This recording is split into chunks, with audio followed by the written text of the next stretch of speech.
भैया जी कहीं में आप सभी लोगों का बहुत बहुत स्वागत है। Thank you so much. वो तमाम दूर दूर से आए हुए लोगों का, जो पहली बार शो में शरीक हो रहे हैं, उन लोगों का जो शो में लगातार आते होते हैं, जय हो प्रभु, जय श्री कृष्णा, जय श्री कृष्णा, जो लगातार शो में आते रहते हैं, उन सब का बहुत बहुत स्वागत है। यकीनन मुझे मालूम है आज मौसम की थोड़ी सी राहत है। वैसे तो लग रहा था कि बारिश का, लेकिन बारिश ने अभी तक तो दस्तक नहीं दी है मेरे शो को। अब बस शो शुरू करता हूं मैं, लेकिन वो तमाम सारे लोग जो पहली बार शो में शरीक हो रहे हैं, उन सब का मैं बहुत बहुत हार्दिक अभिनंदन करता हूं। मुझे मालूम है बहुत सारे बच्चे, बहुत सारे लोग थोड़ा पीछे की तरफ हैं और आगे की तरफ झांकने की कोशिश कर रहे हैं। थोड़ा सा जगह दो उन लोगों को, आने दो, आगे आगे आइए। हटो, मैं फोटो खिंचाऊंगा बाद में, जब तुम अच्छा बिहेव करोगे तो मैं सबके साथ मैं फोटो खिंचा लूंगा बाद में, पहले आगे आइए। Thank you so much. होता यही है कि जो पहली बार शो में आते हैं बेचारे, वो आगे तक नहीं आ पाते। कहां से आना हुआ आपका? रायपुर छत्तीसगढ़ से। बहुत बहुत अच्छा, शुक्रिया। कैसे आना हुआ? घूमने के लिए आए, बहुत अच्छी बात। आप कहां से आए? मैं आजमगढ़ से। आजमगढ़ से, बहुत अच्छी बात। और आप कहां से आई? पटियाला से। ओई, पटियाला से। बहुत बहुत शुक्रिया, थैंक यू सो मच। घूमने आए हैं, बहुत अच्छी बात। कहां से आए बेटा? हाँ, संभल से, ये बगल में पास में है ना। हाँ, फिर भी बहुत अच्छी बात है, बहुत स्वागत है। क्या नाम है तुम्हारा? सुमेरा। सुमेरा। सुमेरा, बहुत बहुत स्वागत है। बहुत बहुत। कौन से क्लास में हो? 6th में। बहुत अच्छी बात। और ये परिवार कहाँ से आया है? ये सारे हाँ, कानपुर से आया है। ठीक है, वो तो शहर ही बड़ा मशहूर है। वो ऐसा नहीं, वो गजब है। जहाँ की मिठाई भी ठग ले तो ऐसा शहर तो क्या कहना। मैंने तो दुनिया में नहीं ऐसा देखा शहर जहाँ की मिठाई का नाम हो ठग्गू। मैंने नहीं देखा बाजी, वो मिठाई ठग ले, ऐसा शहर कानपुर। नहीं, मैं कानपुर के बारे में हमेशा कहता हूं कि हमेशा 10 में 100 नंबर हमेशा उसको दिए मैंने, क्योंकि वो शहर ही लाजवाब है। बहुत बहुत शुक्रिया भैया, थैंक यू सो मच। कहां से आने हैं बाबूजी? द्वारिका मोड़ दिल्ली। द्वारिका मोड़ दिल्ली, बहुत अच्छी बात है। कहां से आए आप? जमशेदपुर से। ओही है, क्या शहर है, बहुत अच्छा शहर। हाँ, यकीनन बहुत है। कैसे आना हुआ इधर? घूमने आए दिल्ली, या आस पास जा रहे होंगे, रुक गए होंगे दिल्ली? वैष्णो देवी से आए हैं या जा रहे हैं? आए हैं। वाह, जय हो, जय हो। बहुत बहुत शुक्रिया, थैंक यू सो मच। कोई वैष्णो देवी से आ रहा है, कोई जम्मू जा रहा है, कोई श्रीनगर से आ रहा है। यही है, और यही मोड़ है, यही जगह है जहां पे तमाम सारे लोग अक्सर मिलते हैं, जिसका नाम है भैया जी कहीं। बहुत बहुत शुक्रिया। कहां से आप आई? दिल्ली से ही, बहुत अच्छी बात। जो मेहमानों से तारुफ कराता हूं, विक्रम लोहिया जी कांग्रेस का पक्ष रखेंगे आज, बहुत बहुत शुक्रिया। अनिरुद्ध प्रताप जी बीजेपी का पक्ष रखेंगे, बहुत बहुत शुक्रिया, thank you so much. Rajiv Chaudhary ji Aam Aadmi party का पक्ष रखेंगे। पहले, बहुत पहले एक बार शो में आए हैं, लेकिन बहुत दिन हो गए, इसलिए बिल्कुल नए हैं और पहली बार लग रहा है जैसे शो में आए। इसलिए प्लीज, जो रिवाज है, पहली बार जो शो में आता है उसका ताली बजा के स्वागत करते हैं। बहुत बहुत शुक्रिया, थैंक यू सो मच। कहां से आई आप? फरीदाबाद से। बहुत बहुत स्वागत है आपका।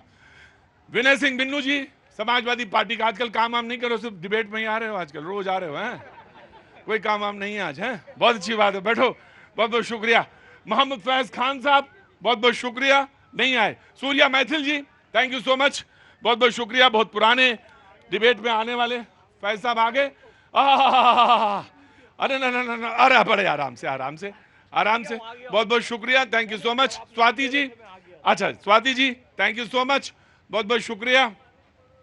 ऑटो वाले Upadhyay ji, thank you so much. Mohammad Islam साहब, बहुत बहुत शुक्रिया, थैंक यू सो मच। बातचीत का सिलसिला शुरू करता हूं मैं। आज के मुद्दे से बात शुरू कर, किसी को कुछ बात कहनी हो तो मुझे बताए। अगर कोई कुछ कहना चाहता, मैं आता हूं आपके पास। कहां से आए आप? ग्वालियर मध्य प्रदेश से। ग्वालियर से। अरे बड़ी बड़ी बहादुरों की जगह है साहब। थैंक यू, धन्यवाद, शुक्रिया। बहुत बहुत शुक्रिया। तो आनंद लीजिए। आपको भी कुछ कहना है? पटियाला वाले कुछ नहीं बोलेंगे? पटियाला वाले बोलेंगे अकॉर्डिंग टू डिबेट। अरे देखिए कितने होशियार हैं पटियाला वाले। बोले जिधर डिबेट जारी होगी उधर ही बोलेंगे, और जिस हिसाब से आप कैसा आप परफॉर्म कर रहे होंगे आप लोग, हमारी बात ना करना, आप ही लोगों के ऊपर है। बोले उधर हिसाब से देखेंगे। हाँ, आपको कुछ बोलना है? कहाँ से आए आप? मैं कर्नाटक से आया हूँ। कर्नाटक से आए। हाँ, नारी शक्ति के मार्फत मैं पूरे देश का 5 साल के अंदर प्रदूषण कम कर सकता हूँ। नारी के माध्यम से? हाँ, नारी के माध्यम से। अच्छा, हाँ, महिलाओं के माध्यम से। और गांव का तो है ना, 2 साल में ही खत्म हो जाएगा प्रदूषण पूरा। भैया ऐसा क्या कर दोगे? जादू? कौन सा जादू तुम जानते हो? देखिए, मैं अच्छा ठीक है, मैं जादू तुम्हारा देखूंगा। जादू नहीं हो, हाँ, फिर क्या है? ये मुहिम अच्छा, ये मुहिम है, इसमें क्या करते हैं आप? मैं इसी के ऊपर काम करता हूँ। बहुत अच्छी बात है, बहुत बहुत शुक्रिया, थैंक यू सो मच। मैं आ रहा, मैं आपके पास भी आऊंगा। आप कहां से आए भैया? जी, फर्रुखाबाद, उत्तर प्रदेश। फर्रुखाबाद से। मैं आऊंगा, बातचीत का सिलसिला जोड़ूंगा बाकी तमाम सारे लोगों से। लेकिन कांग्रेस की तरफ से एक पुराना वीडियो खरगे जी का, जो अध्यक्ष हैं, वो ट्वीट किया गया फिर से, और मोदी जी के 11 साल पे उन्होंने ट्वीट किया, उस पर कमेंट किया, और कांग्रेस ने 11 साल मोदी जी के बारे में कहा कि 11 साल में ऐसा कौन सा काम मतलब सरकार ने किया जिससे हमारा लोकतंत्र और संविधान मजबूत हुआ है, वो कृपया बताएं। लेकिन इसके जवाब में भी बीजेपी ने भी 11 साल में कहा कि 11 साल बराम इक्वल टू 99 चुनाव जो कि राहुल जी जो हैं हार गए। तो इन 11 साल में 99 चुनाव राहुल जी हार गए, और उधर कांग्रेस ने कहा कि 11 साल में ऐसा कौन सा काम किया मोदी सरकार ने जो बताएं कि संविधान और लोकतंत्र मजबूत हुआ। पहले मैं कांग्रेस को दे देता हूं चांस, कांग्रेस को बोलने दीजिए क्योंकि इनका ट्वीट है, उसके बाद बाकी सारे लोग रिस्पॉन्ड करेंगे। आइए लोहिया जी, विक्रम लोहिया जी। देखिए, दो बड़ी इंपॉर्टेंट बातें हैं। हाँ जी। कि जो सरकार में होते हैं वो अपनी उपलब्धियां गिनवाते हैं, हाँ। लेकिन विपक्ष का काम होता है सरकार जिन वादों को करती है और उनको पूरा नहीं करती है। जब सरकार कांग्रेस की थी तो सुषमा स्वराज जी विपक्ष की नेता थी, पूरे विपक्ष को उन्होंने जिम्मेदारी से निभाने की कोशिश की और सरकार से जो काम करा सकते थे उन्होंने उसको कराने का प्रयास किया। तो कांग्रेस पार्टी भी नरेंद्र मोदी साहब से, प्रधानमंत्री साहब से वही बात कहती है जो उन्होंने कही थी, हमने नहीं कही थी। 2014 के चुनाव से पहले प्रधानमंत्री साहब ने कितने वादे किए, शायद आपने तो नहीं किए होंगे, प्रतीक भाई ने 2 करोड़ रोजगार देने की बात प्रतीक भाई ने नहीं की थी, मोदी जी ने कही थी। 100 स्मार्ट सिटी बनाने की बात, 100 दिन में काला धन लाने की बात, ये तो प्रधानमंत्री साहब ने कही थी। किसानों की आय दुगनी करने की बात, मैं किसानों की आय दुगनी कर दूंगा, रुपए को डॉलर से बराबर कर दूंगा। दिल्ली में बैठी हुई सरकार में दिक्कत है, बॉर्डर पे दिक्कत नहीं है, तो प्रधानमंत्री जी के वक्तव्य हैं। प्रतीक भाई आपके तो नहीं है, मेरे तो नहीं है, ठीक। तो निश्चित तौर पे जो सरकार बात कहती है करने के लिए, ऐसे सैकड़ों वादे हैं जो प्रधानमंत्री जी ने किए और वो 11 साल में पूरे नहीं हुए। निश्चित तौर पे सरकार जब चुनकर आती है तो काम कुछ ना कुछ तो करती है, तो हमें उन कामों को भी नहीं नजरअंदाज करना है, लेकिन जो वादे किए उनकी बात पहले करनी है। बहुत अच्छी बात है, इन्होंने अपनी बात का, अपने ट्वीट का यहाँ पे मतलब रखा कि हमने ये ट्वीट इसलिए किया कि हम ये सवाल, बहुत अच्छा लग रहा है आपको दोनों को देख के, एक ही भुट्टा को खाते हुए। कहां से आए आप दोनों लोग? आप झुंझुनू से हैं और आप पंजाब, पटियाला से। बहुत अच्छा लग रहा था मुझे, बहुत दूर से जो दृश्य था, बहुत बहुत बहुत बहुत साधुवाद, बहुत बहुत शुभकामनाएं, बहुत मंगल हो। बहुत अच्छा लग रहा दृश्य, दोनों लोग एक कंधे में रख के एक भुट्टा खा रहे हैं। नहीं, ये कोई ऐसे बहुत अच्छा लगा, and I like it ji. Now the BJP will respond, BJP को रिस्पॉन्ड करने देते हैं, फिर उसके बाद डिबेट छोड़ देते हैं, ओपन हो जाती है, बाकी लोग सब बोलना शुरू कर देंगे जी। आपने शो के शुरुआत में कानपुर का जिक्र किया, मैं विकास की बात वहीं से शुरू करना चाहता हूं। कानपुर ईस्ट का मैनचेस्टर कहा जाता था, लेकिन दुर्भाग्य रहा इनकी सरकारों ने केवल वहां पर प्रदूषण किया। अभी आदरणीय मोदी जी और योगी जी प्रदेश में, मोदी जी के केंद्र में जब से सरकार आई, आप वहां पे देखेंगे कितने फ्लाईओवर्स बन रहे हैं, water treatment, sewage treatment plant कितने बन रहे हैं, वहां ग्रीनरी बनाई जा रही है, वहां का जो डेवलपमेंट है, चाहे वहां का चमड़ा उद्योग हो, चाहे वहां का कपड़े का उद्योग हो, वो सारी चीजें वहां पे एक सिंक्रोनाइज, एक कंसोलिडेट किया जा रहा है। इसका मतलब है 1 डिस्ट्रिक्ट 1 प्रोडक्ट के आधार पर उसको विकास किया जा रहा है। ये तो एक डिस्ट्रिक्ट की बात गिना रहा हूं। 11 साल में जानते क्या परिवर्तन हुआ है? जो कांग्रेस बीमार पड़ी थी वो आईसीयू में आई, आज वेंटिलेटर पे सांस ले रही है और इनके पल्स मीटर में इनका पल्स, हार्ट रेट बिल्कुल नीचे जा रहा है। ये मुक्ति की तरफ जा रहे हैं। अब मुक्ति कहां होगी वो जाने। दूसरी चीज ये होती है, जब डेवलपमेंट की बात आती है, मैं आज यहां आंकड़ों की बात नहीं करने आया हूं, सिर्फ आप लाइव एग्जांपल देखिए। पहले क्या होता, 2014 के पहले यहां अगर कोई बुजुर्ग हो, अगर वो लाइन में पेंशन पाते थे तो उनको बैंकों की कतार में खड़े होकर अपना लाइफ सर्टिफिकेट जमा करना पड़ता था। वो कहते थे इससे अच्छा हमें मृत्यु मिल जाए कांग्रेस सरकार में, हमें कतार में खड़े होकर 2-2 दिन 4-4 दिन, कोई दिल्ली में रहता था उसको कानपुर में अगर वो एम्प्लॉय रहा या कानपुर में अकाउंट है ब्रांच में, उस ब्रांच में जाना पड़ता था। आज अगर आप दिल्ली में हैं, भले आपका अकाउंट आप केरला में हो, आपके घर पे आएगा और लाइफ सर्टिफिकेट जमा करेगा। इसका मतलब क्या है कि बदलाव होता है। पहले अकाउंट ओपन होता था, उसी अकाउंट का अकाउंट होल्डर का गारंटर लगता था, आज बैंक वाले पीछे पीछे घूमते हैं। आप बताइए, अगर किसी को 10,000 रुपया दिल्ली से कानपुर में ट्रांसफर करना होता था अपने गरीब बूढ़े माँ बाप को, 2-2 दिन 4-4 दिन लाइन लगती थी। आज कितना, 2 से 3 सेकंड में आप पैसा ट्रांसफर कर सकते हैं।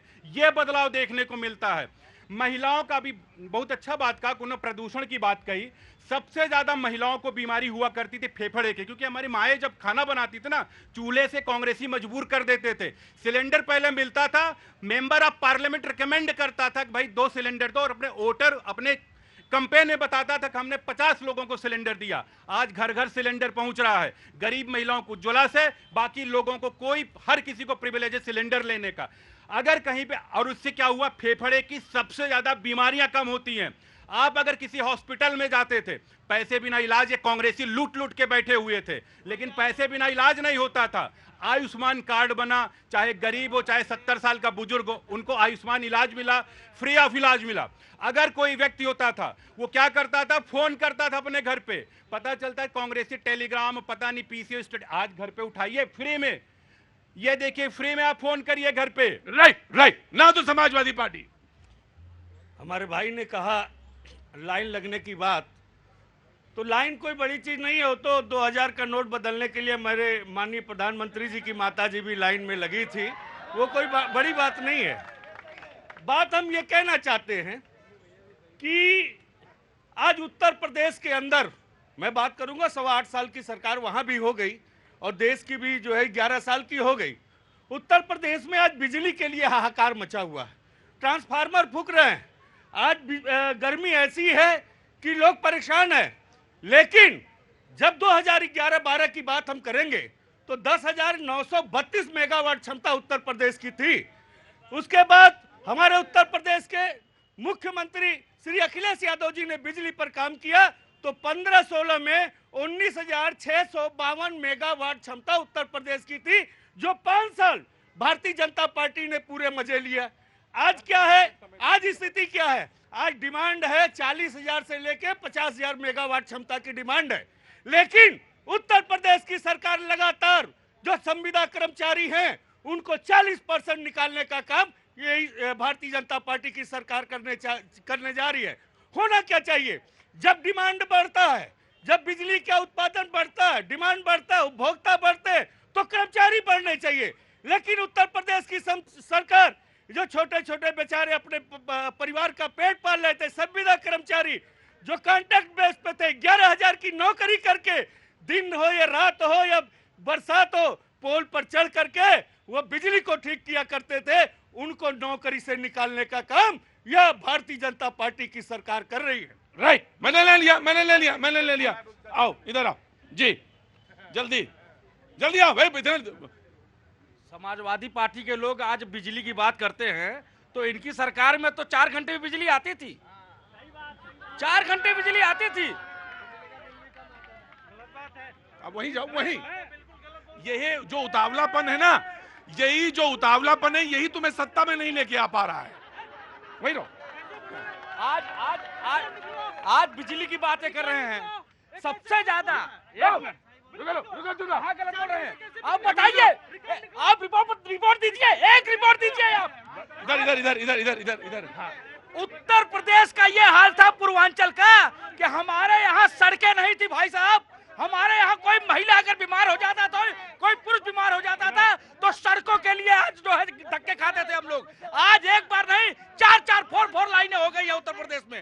उत्तर प्रदेश में 2017 के बाद में जो उठाव लिया है, जो उठ के खड़ा हुआ है, इन्होंने अतीक अहमद और मुख्तार अंसारी जैसे लोगों को पैदा करके खड्डे में डाल रखा था। और एक बात और मैं कहूंगा, कांग्रेस पार्टी ने जो कहा, कांग्रेस से मैं एक बात और कहूंगा, कांग्रेस पार्टी के लोगों ने, अरे आपसे क्या बात करूं, सरकार गुंडा राज चलाने वालों से हम बात नहीं करते हैं, समझ गए। एक बात और कहूंगा कांग्रेस पार्टी को, कांग्रेस ने कहा कि 11 साल में क्या हुआ, 11 साल में स्वच्छता पर जोर दिया गया। एक मिनट उधर, एक मिनट उधर जाओ, सारे लोग बराए मेहरबानी वहां बैठ जाओ।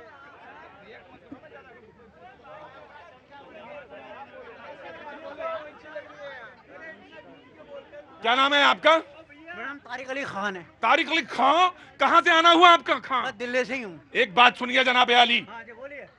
यहाँ पे जो शब्द का इस्तेमाल किया वो बिल्कुल नहीं होगा। चुपचाप खड़े रहिएगा, अदरवाइज मेहरबानी वापस चले जाइएगा।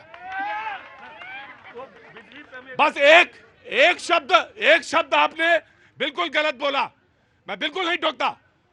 बारी का इंतजाम करो, वहां पे बोलने का मौका मिलेगा। पहले बोलने दो लोगों को जी। पर नहीं, जवाब नहीं होगा। कहां गया वो ऑटो वाला? जरा बात नहीं बोला हूं। इन्होंने कहा कि 11 साल की बात, 11 साल में मैं आप भी जाते थे, ये देश और दुनिया हर इंसान जाता था गांव देश देहात में। मेरे देश की महिलाएं खुले में शौच जाती थी, आज शौच से मुक्त हुआ है तो ये मोदी सरकार की देन है। आज मेरे देश की महिलाओं के घर में सिलेंडर पहुंचा है तो मोदी सरकार की देन है। आज और एक बात कहना चाहता हूं, डिजिटल इंडिया जो साहब ने कहा, डिजिटल इंडिया आज रेडी वाला पटरी वाला भी स्कैन करके जो है पेमेंट कर देता है, वो आपकी सरकार में नहीं था। और आप ही के नेता पी चिदम्बरम साहब पार्लियामेंट में इस पर मुद्दा उठाए थे कि ये तो भारत बहुत, यहाँ के लोग बहुत कमजोर हैं, अनपढ़ हैं, उनको कुछ नहीं आता। लेकिन देखो डिजिटल में डाल करके भारत को विकसित भारत बनाने की ओर चल पड़ा है भारत। राइट, नहीं अभी नहीं कहोगे। समाजवादी पार्टी देखिए इन्होंने कहा मुझ चीज को बुरा नहीं मानते, इन्होंने कहा कि बिजली आती ही नहीं है। यहाँ पर सारे लोग हैं, सबके पास नेट है, सब लोग क्रॉस चेक कर सकते हैं। हमने जो है 33/11 के 800 sub station, power station Uttar Pradesh के अंदर बनाया। जबकि आप उसको डिवाइड करेंगे तो हर शहर के अंदर 7 से 8 किसको करेंगे? वो पावर स्टेशन को जो हमने 800 बनाया है, अगर आप उसको डिवाइड करेंगे तो हर शहर के अंदर 8 पावर स्टेशन आपको मिलेगा। और आज स्थिति क्या है, आप चले जाइए गांव में, एक जेई कम से कम 2 या 3 पावर स्टेशन को संभालना है, क्योंकि कर्मचारियों की कमी है। नहीं, एक बात मेरी सुनो, बिजली नहीं आ रही है या कर्मचारियों का मसला है? कर्मचारियों का भी मसला है, बिजली कम आ रही है। अच्छा, ठीक।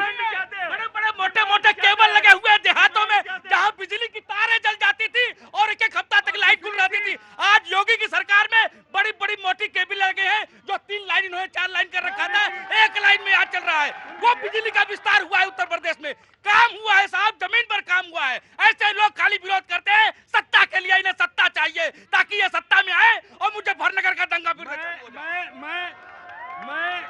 मैं झूठ की पाठशाला का स्क्रिप्ट लेकर के चलता नहीं, जो भाजपा कार्यालय में एक स्क्रिप्ट मिलता है, ये झूठ की पाठशाला से लिखा हुआ। मैं तो चैलेंज देता हूँ, यहीं पर खड़ा हूँ, क्रॉस चेक कर ले, अगर मैं गलत कर रहा हूँ तो मैं कुछ भी करने के लिए तैयार हूँ। समाजवादी पार्टी के प्रवक्ता पढ़े लिखे व्यक्ति हैं, लेकिन इन लोगों की आदत है हमेशा व्यक्तिगत कमेंट करना। आप चाय वाले की बेटे के माँ के ऊपर व्यक्तिगत कमेंट करते हैं, लाइन में खड़े हुए थे आप। नहीं, एक मिनट आपने किया। एक मिनट नहीं, गलत जो तुमने बोला वो नहीं था, तुमने लाइन में लगी थी, मैंने उस चीज को बताया। नहीं, आप लोग बहुत ठीक, इसीलिए सत्ता में नहीं आते हैं। एक मिनट मैं बोल देता हूँ। इन्होंने कहा कि ठीक है, इन्होंने कहा उनकी माँ लाइन में लगी थी, ये बात मैंने कहा। उनकी प्रधानमंत्री, मेरी बात सुनो, 1000 बरस लगेंगे तब जाके कहीं कोई चीज होगा। प्रधानमंत्री की माँ भी लाइन में लगी थी। मैं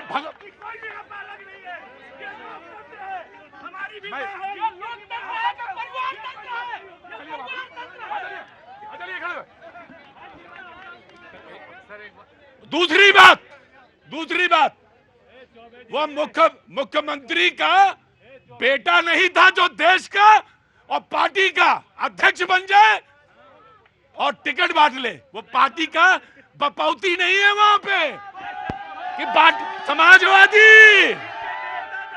अच्छा, मैं ज्यादा नहीं बोलूंगा, ये कि चाचा को किनारे, बाप को धक्का। ओ ये कमेंट नहीं है, मैं है, तुमने बोला था। मैं आज कोई भी ऐसी बात नहीं करूंगा व्यक्तिगत कमेंट नहीं।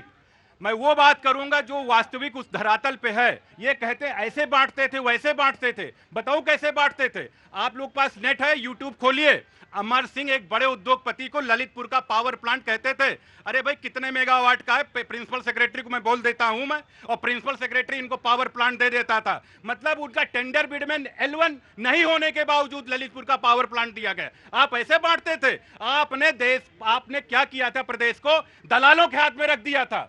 चाहे ट्रांसफार्मर हो, पता चलता था पर्टिकुलर दलाल लेके जा रहा, रोज उड़ जाता था, खुदे लाता था, खुदे लगाता था, खुदे उड़ा देता था। पता चलता बिजली की चोरी, इनके जितने भी वो चलते थे आपस में, किसी कोल्ड स्टोरेज चल रहा, किसी खूब चल रहा, उसका बिजली चोरी माफ। मतलब चोरी करते, बिजली चोरी माफ। पावर प्लांट दे रहे हैं दलाली के आधार पे। आप यूट्यूब पे चेक करिए, नाम बता दूं तो नहीं, रह दे जी जी, एक मिनट आराम से जी। धन्यवाद। पहले तो आपको और पूरे देश को भारत माता की जय, वंदे मातरम। आपकी डिबेट का जो विषय था वो था 11 साल, और एक पुराना जो ट्वीट हुआ था उसकी कंपैरिजन थी। तो मैं केवल एक लाइन में ये बोलना चाहता हूं कि 11 साल में भारत रेंगता हुआ था 11 साल पहले, और आज भारत उड़ रहा है। कारण बता रहा हूं मैं क्या है। जैसे कि 5 साल पहले, 11 साल पहले आप एक चेक जो है वो बैंक में डालिए, कितने दिन में आपके अकाउंट में पैसा आता था? 5 दिन में आता था। और आज कितने सेकंड में पैसा आता है? 5 सेकंड में आता है। उसके अलावा भारत 11 साल पहले कितने एक्सप्रेसवे थे और आज कितने एक्सप्रेसवे भारत में हैं? आज मैं दिल्ली से मैं बताता हूं। पहले एक मिनट, 11 नहीं, मैं पूरा अखिलेश यादव जी बेहतर, बहुत अच्छे मुख्यमंत्री, लेकिन धैर्य के साथ, सब्र के साथ समाजवादी। भारत में 11 साल में 75 करोड़ लोगों को प्रधानमंत्री आयुष्मान योजना मिली। कोई सोच नहीं सकता था 70 साल का मेरा बुजुर्ग सरकारी या प्राइवेट हॉस्पिटल में फ्री में इलाज करा सकता है क्या? हमारे देश की महिलाएं जो थी वो खुले में शौच कर रही थी, 12 करोड़ उनको शौचालय दिए। ये सामाजिक संरचना हुई। उसके अलावा 20 सेकंड और मैं आपको देता हूं जी, मैं देता हूं। कांग्रेस का इस पर ऑब्जेक्शन, कांग्रेस का इस पर ऑब्जेक्शन है, कांग्रेस को बोले। देखिए, मैं भाई साहब की बात से कतई सहमत नहीं हूं। इन्होंने कहा कि रेंगता हुआ भारत था, कभी रेंगता हुआ भारत नहीं था, मजबूत भारत था। स्कूल, कॉलेज, आपने कहा मुफ्त में इलाज, सरकारी अस्पताल हमारे देश में कब से हैं? सरकारी स्कूल कब से हैं? आप क्या बात कर रहे हैं बैठ करके, और रेंगता हुआ भारत कह रहे हैं? अरे शर्म आनी चाहिए, माफी मांगनी चाहिए आपको। अब रही बड़ी इंपॉर्टेंट बात एक और बता दूं कि भाई साहब, प्रवक्ता साहब ने कहा था, एक सेकंड, प्रवक्ता साहब ने कहा था कि पेंशन की लाइन में बुजुर्ग लगा होता था। पेंशन देने का काम तो कांग्रेस ने किया, और अटल बिहारी वाजपेयी जी ने 2004 में पेंशन को बंद करने का काम किया। वह कांग्रेस थी जिसने पेंशन 2005 में अटल जी चले गए थे, कांग्रेस की सरकार आ गई थी। अटल जी ने 2004 में 2005 बोला तुमने। आप 4 बोला मैंने आपसे, देखिए सुनिए मेरी बात। 4 बोला या 5 बोला?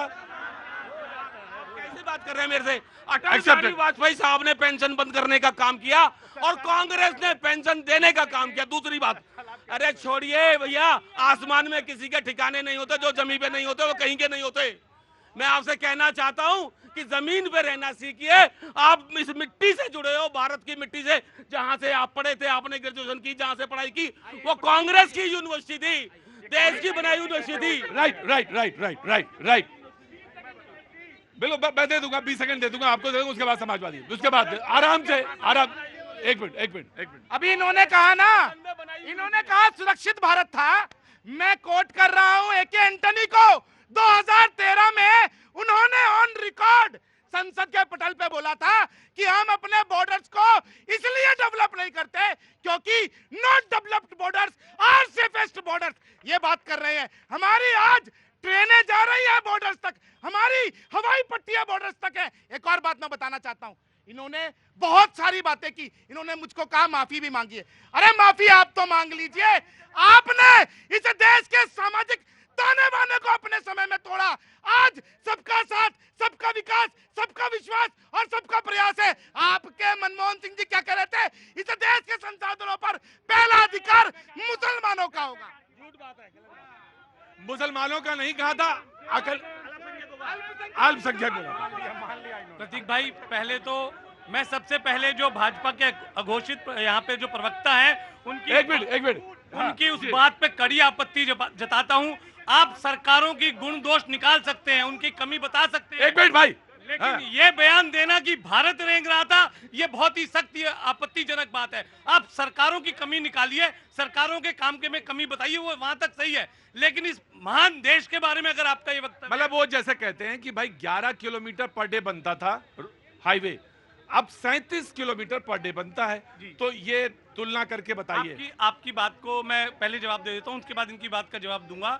ये सरकार के द्वारा आरटीआई में जानकारी प्राप्त हुई थी, जो 11 किलोमीटर की जो तुलना होती थी, वो पहले सिर्फ जो काली रोड बनाई जाती थी उसको मापा जाता था। उसके बाद इन्होंने मापने का पैमाना बदल दिया और दोनों तरफ फुटपाथ और जो डिवाइडर बनाए जाते थे उसको भी रोड में नाप दिया गया। दूसरी बात मैं आपसे अब ये कहना चाह रहा हूँ कि कोई बात नहीं, इनको बोलने दो, इनको बोलेगा, लेकिन एक बात ध्यान रखिएगा, जो आप बोलेंगे वो जनता भी सुन रही है, सरकार भी सुन रही है, सारी चीजें। प्रतीक भाई, और मैं आपसे ही जानना चाहूंगा, जो हमारे बीजेपी आरटीआई आपने लगाई थी, नहीं, मैं उसमें आरटीआई में, आप ये जानना चाह रहे हैं कि जो मैं लगाऊं उसी को कोट करूं? नहीं, मैंने कहा कि आपने आरटीआई नहीं, हाँ तब ठीक, किसी और की आरटीआई की जानकारी मैं आपको दे रहा हूं, ठीक है। जो मैं आपको एक बताना चाह रहा हूं कि जो बीजेपी के प्रवक्ता ने कहा कि हम आंकड़े नहीं देंगे आज के दिन, क्यों आंकड़े देने में क्या आपत्ति है? जब आपने कहा कि हम जो है इस देश में 100 स्मार्ट सिटी बनाएंगे, तो आपको ये आंकड़े देने पड़ेंगे कि कितनी स्मार्ट सिटी बनी। जब आपने ये कहा कि हम बुलेट ट्रेन चलाएंगे, तो आपको ये बताना पड़ेगा कि कितनी बुलेट ट्रेन चली।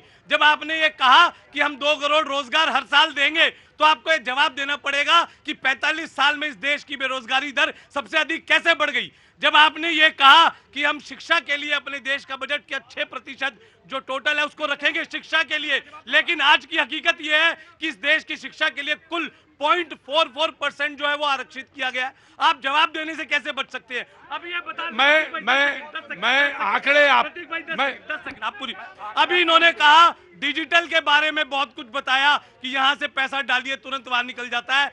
1984 के संसद के बाहर का वो दृश्य याद कीजिए, जिस दिन राजीव गांधी जी ने संचार क्रांति की शुरुआत की थी और बीजेपी के नेता बैलगाड़ी लेकर संसद पर आए थे उस संचार युग का विरोध करने के लिए। आज ये यहाँ बैठकर इस बात की डींगे भर रहे हैं, जवाब देने से बच नहीं पाएंगे, आपको आंकड़े देने पड़ेंगे। क्यों 80% जितनी आप दावा करते हैं कि इतने एम्स खुल गए, 80% एम्स में नौकरियां खाली पड़ी हुई हैं। आज आप ये दावा करते हैं जो गांव के अंदर, देहात के अंदर जितनी ये गलत है भाई, क्या करते हैं? पुल डाउन, मेरे पास नहीं, ये गलत है, ये तरीका गलत। मेरे पास ये आंकड़ा जरूर है कि भारत कभी भी रेंगता हुआ नहीं था, जो इन्होंने कहा था। राइट, दिल्ली की सड़कों पर घुमा हूं, मुझे मालूम है। आज भी सड़कों पर दूंगा शो से, मैं शो से भगा दूंगा जी। देखिए, रेंगते हुए का अर्थ यह था 2014 में स्टैंडर्ड एंड पुअर्स और मूडीज ने इस देश की अर्थव्यवस्था को नेगेटिव कर दिया था, जो कि वो जंक में डालने जा रहे थे। आज आप क्या बोल रहे हैं? बेकार वाली बात। चौथी बड़ी अर्थव्यवस्था है। कभी हम सोच सकते थे कि हम टॉप 10 में भी आएंगे। आज जितनी भी अंतरराष्ट्रीय क्रेडिट एजेंसीज है, उन्होंने भारत को A+ दे रखा है। भारत विश्व का सबसे सर्वोत्तम पसंदीदा इन्वेस्टमेंट पॉइंट है। बीजेपी नहीं, अभी रुकिए, एक मिनट रुकिए। हाँ, देखिए, रेंगने वाले शब्द पे बड़ी चर्चा हो रही कि रेंगता हुआ नहीं था, ऐसा नहीं था। मैं कह रहा हूं कि मैं क्यों नहीं देना चाह रहा हूं। यहाँ पे जनता खड़ी है, सबके पास में यूट्यूब है, आप यूट्यूब में डालिए कांग्रेस को कौन से बड़े नेता हैं, विदेश के किसी बड़े नेता को सांप और छछूंदर की लड़ाई दिखा रहे थे ना, नेट पे डाल लीजिए कौन है। तो जाहिर सी बात है, आप प्रतिबिंब भारत का ऐसा बना रहे थे, हमेशा जाके भारत का प्रतिबिंब ऐसा बना रहे थे, लगता था भारत कहीं कुछ कर नहीं सकता। मैं कह रहा हूं, जब यूपीआई की बात आती थी, नहीं ये कर नहीं सकता क्योंकि संभव नहीं भारत में। अगर यहाँ पे वैक्सीनेशन की बात आती थी, नहीं भारत में संभव कैसे नहीं। अरे तुम्हारे में दम नहीं था, लेकिन मोदी में दम था ना। चाय वाले बेटे के अंदर दम था, जिसने 200 करोड़ वैक्सीनेशन किया और 100 से ज्यादा देशों में वैक्सीनेशन फ्री में दिया, लेकिन तुम्हारे में दम नहीं था। आप में कुंठा जानते हैं, क्या है?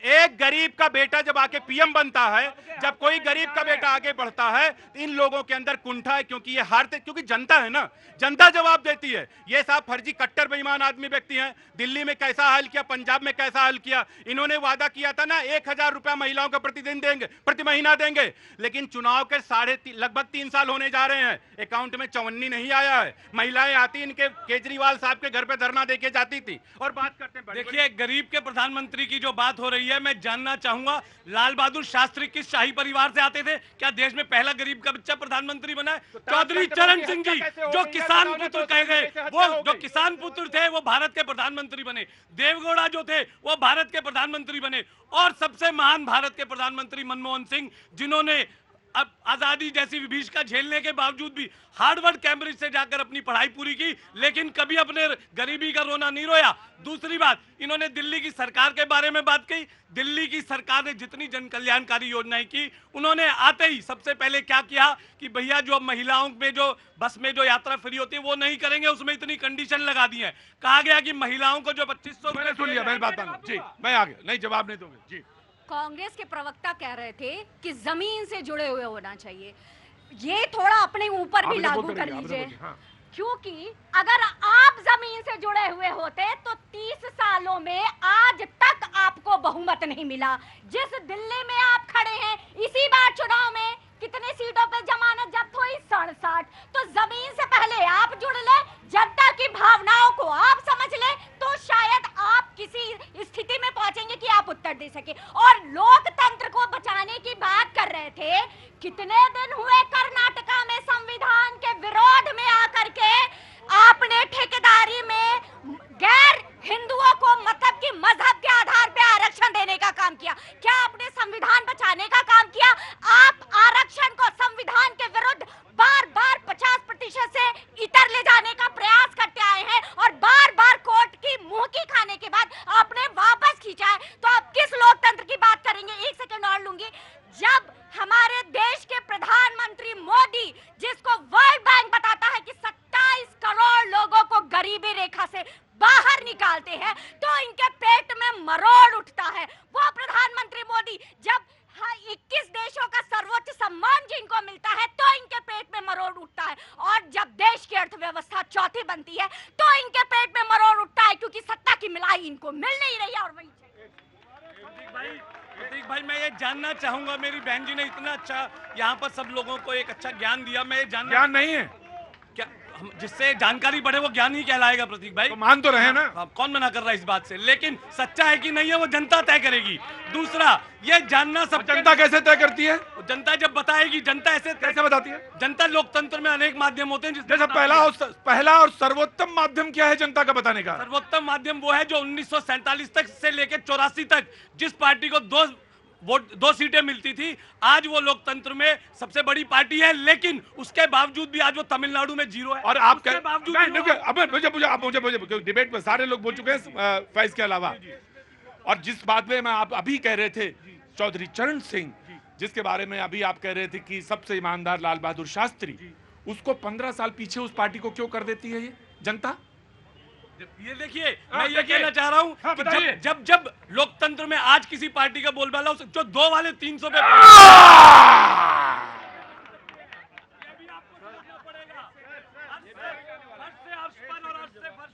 हाँ, यही मैं कह रहा हूं। मैं ये कह रहा हूं कि अगर, अरे सुनिए, मैं जनता पे रोज मैं भी रहता हूं बीच में, आप नेता हैं तो क्या हुआ? अगर नब से हाथ सर उधर के पीछे नब से हाथ हटा तो आप फिसल गए। तो आप सुनिए, अब मेरी बात, मैंने किसी को डिस्टर्ब नहीं किया, किसी को डिस्टर्ब नहीं किया।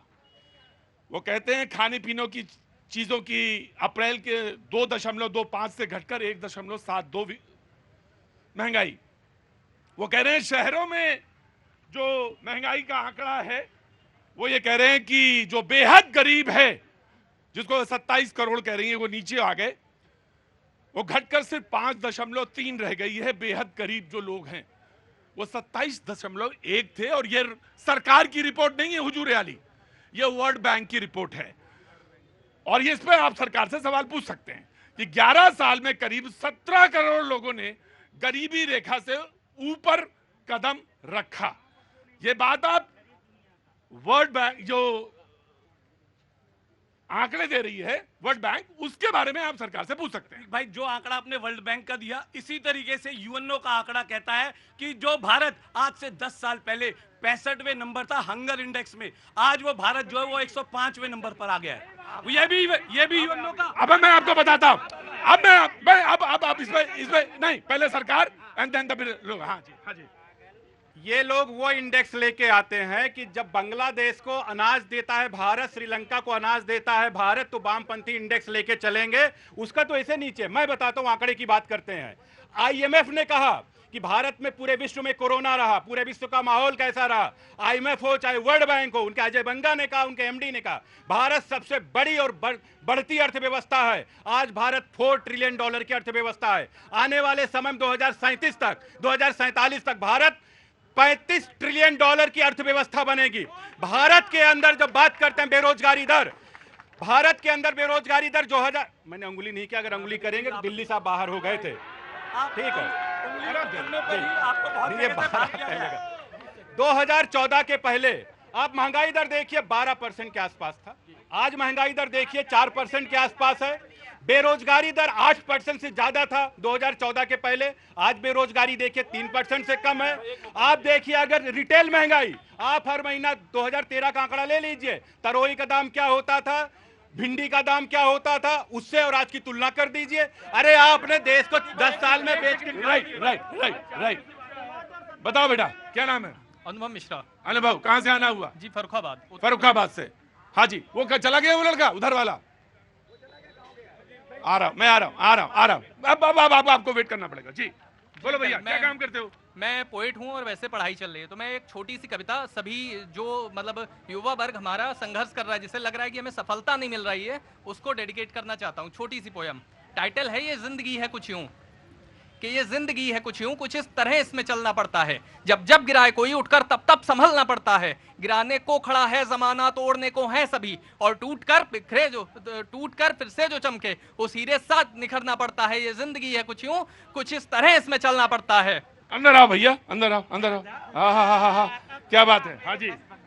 कि लहरों से ना तू डर, अब अगर समंदर में है तो उतर गया, लहरों को चीर कर ही तो नौका को आगे निकलना पड़ता है। और मुश्किलों से ना तू डरना, हार मान उनसे कभी, मुश्किलें हैं सीढ़ियों से, पाने को मंजिल कई सीढ़ियां चढ़ना पड़ता है। ये जिंदगी है कुछ यूं, कुछ इस तरह इसमें चलना पड़ता है। अगली पंक्तियां जो कि मतलब सबसे ट्रेंडिंग टॉपिक है कि आशिकी में ना तो पढ़ना, इश्क को मंजिल बना। ये ट्रेंडिंग कैसे है? ट्रेंडिंग ऐसे है कि आजकल आदमी पढ़ाई करने दिल्ली आता है, दूसरे शहरों में जाता है, वो बाहर आके भूल जाता है कि क्यों आया है, वो अलग अपने जंजाल में फंस। देखो इन्होंने कभी नहीं इश्क किया, तुमने कभी इश्क नहीं। हमने जैसा कि अपने साथ के लोगों को भी देखा है, वो आते हैं और भटक जाते हैं, तो उनके लिए है कि आशिकी में ना तो पढ़ना, इश्क को मंजिल बना है, दूर तक जाना तुझे बस हौले हौले चलता जा। कुछ पाने के लिए थोड़ा परिश्रम तो करना पड़ता है। अरे सफर है हाथ बनाने को हंसी, कभी कभी हालातों से भी लड़ना पड़ता है। ये जिंदगी है कुछ यूं, कुछ इस तरह इसमें चलना पड़ता है। क्या मैं भी एक कविता कहना चाहता हूँ प्रधानमंत्री जी के 11 साल से मैं बोलना चाहता हूँ। क्या तुम कविता भी लिखने लगे? हाँ, मोदी जी पे इन्होंने सवाल किया 11 साल का, तो मैं बताना चाहता हूँ, विश्वास करो इस मोदी पर, विश्वास किया है मोदी पर, वह नवयुग का निर्माता है। ऐसा नेता इस मातृभूमि पर एक बार ही आता है, वह जामवंत है इस युग का, हनुमान जगाने आया है, भारत के हर राम की आंखों को चमकाने आया है। तोड़ दिया होगा तुमने धर्मों के बेचारों को, है हिम्मत क्या तोड़ सकोगे मोदी के विचारों को। हम भाग्य विधाता है, जग को बतलाया है हमने, गुजरात के इस अर्जुन को दिल्ली में फिर से बैठाया है हमने। कांग्रेस देखिए बहुत अच्छी कविता सुनाई भाई। तो कोई जवाब है तो बताओ। जवाब हमारा तो यही है कि हम तो 11 साल का मांगेंगे हिसाब। आप देखिए सीधी सी बात है, बहुत सारे किए वादे निभाए नहीं, और आज तक मीडिया के सामने वो आए नहीं। बहुत सारे किए वादे निभाए नहीं, जवाब देने आज तक मीडिया के सामने आए नहीं। पूछते हैं आम काट के खाते हुए चूस के। अरे बड़ी तकलीफ होती है जब इन नौजवानों के। ये लोहिया जी भी ऐसा नहीं है, लोहिया जी भी जोड़ देते हैं। मैं आ रहा, just give me a second, बहुत आराम से, कूल डाउन। मैं दूंगा। हाँ जी, कहाँ से आ रहा हुआ? ग्वालियर से सर। वैसे वक्त हो गया ब्रेक का, मैं बोलिए, जल्दी बोलिए, क्या है?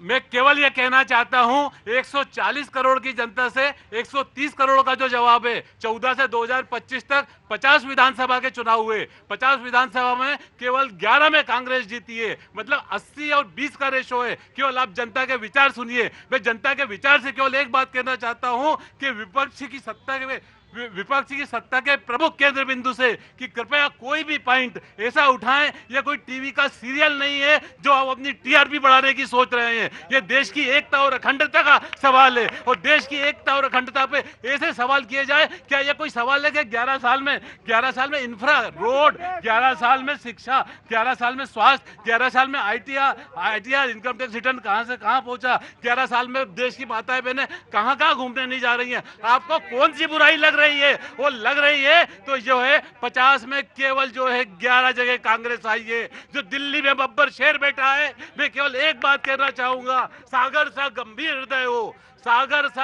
हृदय हो, गिरि से ऊंचा हो जिसका मन, ध्रुव सा जिसका अटल लक्ष्य हो, दिनकर सा हो नियमित जीवन। ऐसे बंदे को मीडिया के सामने नहीं आना पड़ता है, जनता मीडिया के सामने है, जनता ने जवाब दिया है। और जो विपक्ष की सत्ता के प्रमुख केंद्र बिंदु है, मैं उनसे साहब का एक शेर है, बिल्कुल आदम गोंडवी साहब का, गोंडवी साहब का जो शेर है, जो इन्होंने आंकड़े पेश किए सच्चे झूठे, कि ये तुम्हारे दावे झूठे हैं, ये आंकड़े किताबी हैं, सिर्फ सरकारी फाइलों में जाकर देखो, इस शहर का मौसम गुलाबी है।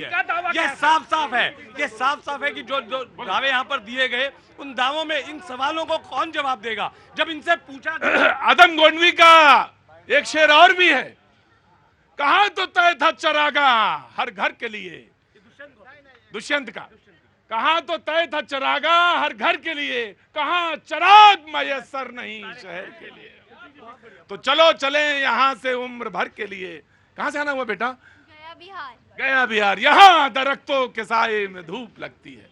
अरे रुको, हर कोई जवाबी कीर्तन नहीं है, सब अपने ही हैं ये।